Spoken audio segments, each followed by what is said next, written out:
मेघनाथ रावण का ऐसा पुत्र था जो संपूर्ण जगत में सबसे शक्तिशाली योद्धा था। उसने भगवान ब्रह्मा, विष्णु व महेश के महान अस्त्रों ब्रह्मास्त्र, नारायण अस्त्र, पशुपति अस्त्र प्राप्त किए हुए थे।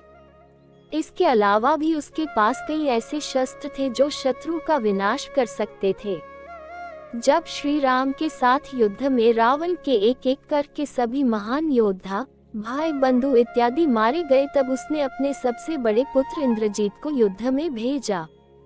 इंद्रजीत के युद्ध भूमि में आते ही रावण के छोटे भाई विभीषण ने श्री राम व लक्ष्मण को सचेत कर दिया व उन्हें मेघनाथ की शक्तियों से भी परिचित करवा दिया। इसके बाद भगवान श्री राम ने अपने छोटे भाई लक्ष्मण को मेघनाथ से युद्ध करने भेजा।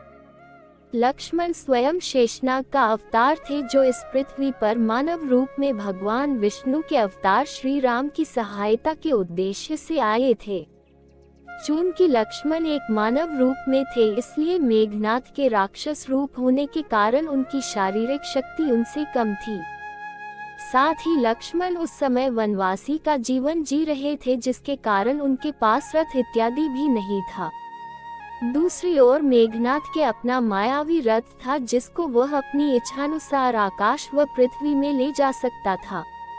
इस रथ की सहायता से वह तीव्र गति से किसी भी दिशा से आक्रमण कर सकता था। सुबह से शाम तक लक्ष्मण व मेघनाथ के बीच भीषण युद्ध हुआ व लक्ष्मण ने उसके तीव्र बाणों का अपनी युद्धकला व तप की शक्ति से भली भांति उत्तर दिया। युद्ध करते करते संध्या होने लगी व दिन ढलने लगा। दिन ढलने के साथ ही मेघनाथ की शक्ति भी बढ़ती जाती थी, जिस कारण वह अपनी माया का प्रभाव दिखाने लगा था।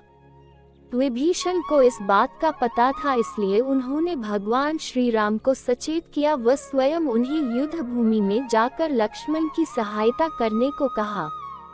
विभीषण की बात सुनकर भगवान श्री राम स्वयं युद्ध भूमि में लक्ष्मण की सहायता करने गए, किंतु तब तक मेघनाथ की शक्ति अत्यधिक बढ़ चुकी थी। वह सभी दिशाओं से उन पर तीव्र बाणों की वर्षा कर रहा था, जिसका उत्तर दोनों दे भी रहे थे। इसके बाद इंद्रजीत ने आकाश से तीव्र गति से नागपाश बाण चलाया व भगवान श्री राम व लक्ष्मण दोनों को उससे बांध दिया। वह बाण इतना शक्तिशाली था कि दोनों वनवासी उसमें बंद कर उसी समय मूर्छित हो गए व धीरे धीरे मृत्यु के मुख में जाने लगे। इस अस्त्र का निर्माण स्वयं भगवान ब्रह्मा ने किया था, जो मनुष्य से लिपटने के पश्चात उनके प्राण लेकर ही छोड़ता है। पूरी वानर सेना में उदासी छा गई व जामवन, सुग्रीव, विभीषण किसी को भी इसका उपचार नहीं पता था। सभी विलाप कर रहे थे व अपनी हार मान चुके थे। उधर माता सीता भी इस समाचार को सुनकर अत्यंत विलाप करने लगी व रावण के महल में खुशियां शुरू हो गई।